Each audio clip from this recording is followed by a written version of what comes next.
nervous. Let's go. We're live in Studio B. This is your day-to-day BYU Sports play-by-play. It's July, baby. We got a lot to discuss, though, right now. Let's bring in Blaine Fowler and talk about it. Blaine, a couple weeks ago, actually, let's lead with this. Hey, Gavin gets married over the weekend. Congrats to you guys. He's in Hawaii now on his honeymoon, awesome. So his life's better than ours right now. Yeah, he's over in Hawaii while we're all working. So, but Exactly. no, it was a phenomenal weekend with Gavin and Abby, and now he can just focus on football when he gets back and not worry about things. And he was recruiting like full time, 24/7 recruiting Abby, and now she's signed and she's in the program. Now you can just go back to work. Wait, so. Are you and Brendan now like all kids married and out of the house now, right? Yep, that's it. That's the last one. So congratulations. So we had quite the weekend, you guys. So Gavin gets married on Friday. We send him off. Then on Sunday, since all the kids were in town, they said, "Hey, we'll all come to church with you." And I'm up on campus for church. So they all came. And right after church, after the first hour, my daughter-in-law, who's married to Kellen, that started for 2 years of free safety at BYU, she came up and said, "Yeah, I've kind of been in labor all through sacrament meeting." And we go, "Kind of, what do you mean?" She says, "Well, my contractions have been like 2 to 3 minutes apart." And we go, "Get out of here. Like, get in the car." No, literally get out of here. Yeah. Are you kidding me?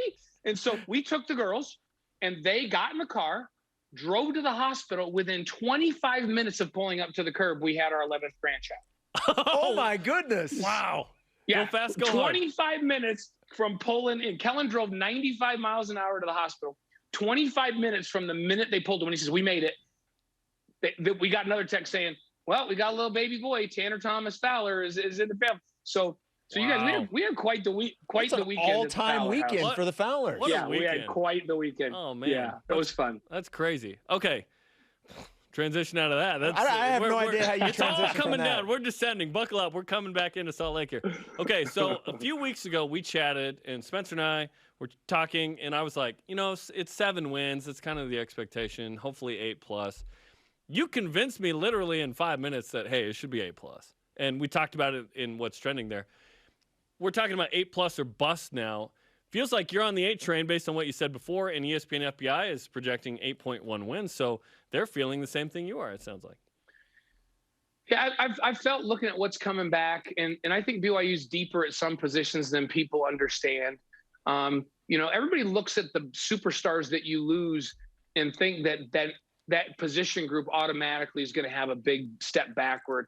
I think corner's the perfect example of this. So they lose a high draft pick in Wilcox, or not a high draft pick, but a draft pick. Any guy drafted in the secondary in the NFL is ridiculous athlete, right? So he gets drafted, and they think, well, they can't be as good at corner. I would submit with all the guys that have played there, the guys that they've recruited that are crazy athletes that have been getting playing time over the last couple of years, that's as veteran and talented a group at corner as they've had since '96 when they had Omar Morgan and Tim McTire at corner. Yet when I look at national publications, they talk about their concern about corner. So we get a little bit more insider information. And I think some of the position groups, there's legit concern. Like, is the D-line going to be deep enough? I don't know the answer to that.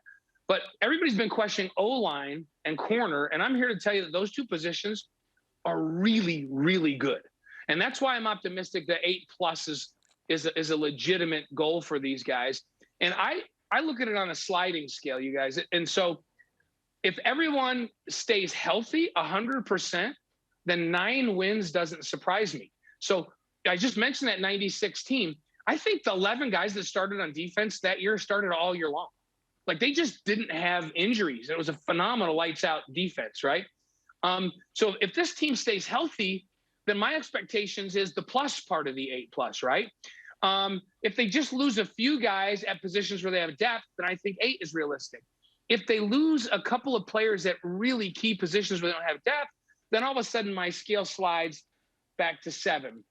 I don't feel like they should drop below 7 anymore, because I feel like the recruiting now with Kalani has caught up where they have good players in every class, and they should be able to manage. Let's say have just a devastating year of injuries. So mine's a sliding scale.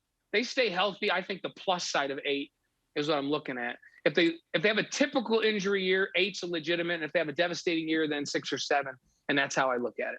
All right, Blaine, let's stay with the number 8 then. Let's go here. In the past, and, under Bronco, under Lavelle, 8 wins, I mean, that was a given every year. You were counting on 8 wins at least with BYU football. Now, obviously, that was under a completely different scheduling model than what we've seen, as an independent, and for certainly the last half of independence. So are we, and by that I mean the program, is the program back to the point where 8 wins is the mark you expect to see every year in terms of a win total? As long as they stay healthy, I think it is. Because look, I'm saying 8+ with this schedule.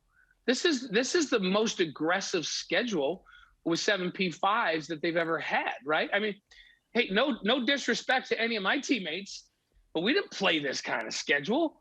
I mean, we played games where I'm the backup quarterback, and Mike Holmgren's saying to me, dude, you need to be ready because you're probably going to play 3 quarters this week. So you look at that schedule that's up there right now, and how many games do you see where you're going to go to the backup quarterback and tell him you're going to play 3 quarters of the game? I had that conversation multiple times in my years, right? And so it's just a different challenge than we had back in the late 70s and early 80s, and even.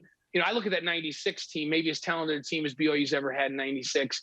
And that was a team that didn't have to face the kind of schedule BYU is. But even with that, I'm saying 8 is a watermark that we should look at in reload years. And then when you get all things lined up and have a special season, like perhaps my feeling is they go 8+ this year. There's not a ton of seniors on this year's squad. Right. And so it's a class, or it's a group that's heavily loaded with juniors and sophomores. Right. So next season, if you come out of this season with some momentum, let's say they go win 9 games and have a great performance in a bowl, they carry momentum. Now, all of a sudden, I may come back to you next year and say 10's the watermark for next year's team. And that's what you do. You build season to season. And I think they're in that mode right now. So that's a long answer, Shep, but yeah, 8's the watermark for me at this point.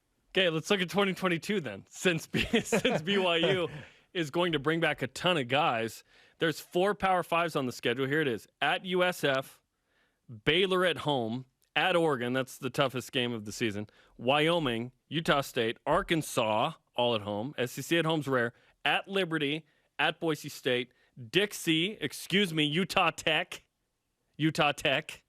Right. And then at Stanford, and then TBD on when East Carolina is, and then there's going to be one more game added. Not FCS. It'll be something else. That is a doable schedule to what you said, if BYU gets 8 or 9, to feel like, hey, for the first time in a regular season as an independent, outside of 2011, which was a pretty easy schedule, honestly, hey, BYU can actually finish top 25 again in a non-pandemic situation. Yeah, I agree. I say this is a reload year because I think BYU is a program that has enough tradition and enough recruiting cachet that they should never have a complete rebuild anymore, right? And so this is a reloading year. And if you can win 8 games, 9 games in a reloading year when you're replacing your starting quarterback, then that leads to good things. And sometimes you have a special year in what should be a reload year. Everybody thought 84 was a reload year because we just lost Steve Young, who, I mean, if you go by pro careers, the greatest quarterback that's ever played at BYU, right? College career, we could argue back and forth about a bunch of stuff, but that's a phenomenal player to lose, right? And people talk about, well, you just lost Zach Wilson. Well, had Steve Young not signed in the USFL, he would have been the overall #1 pick in the NFL draft. So it's comparable. And Robbie Bosco steps in there and does a great job, but Robbie didn't have to carry that team in 84. The defense was so unbelievably good with that linebacking core, with Marv Allen and Kerry Whittingham and Leon White and Kurt Govea, like all NFL caliber guys, and a great secondary led by Kyle Morrell. That defense won a bunch of games in 84. The offense had a lot of good skills and a great veteran offensive line. And so the brand new quarterback didn't matter in 84. What was supposed to be a reload year was a very special year. And so we'll see what happens, because I think like that 84 team. This team's loaded at linebacker. I think they're loaded at corner. That maybe the best receiving core in terms of pure talent and size BYU's ever had, especially if you include the tight ends. And so all of a sudden you're looking going, does the quarterback have to be great or just manage games? Does this turn into a special season? Well, I think we're going to know in the first 3 weeks, right? We'll know if it's special in the first 3 weeks. So I'm not counting out that this can't be a special season if whoever ends up being the quarterback takes care of the ball. But this is a reload year, not a rebuild year. It's a reload. It's a reload on a really heavy schedule. And then next year to me is, hey, not reload. This is loaded and ready to go.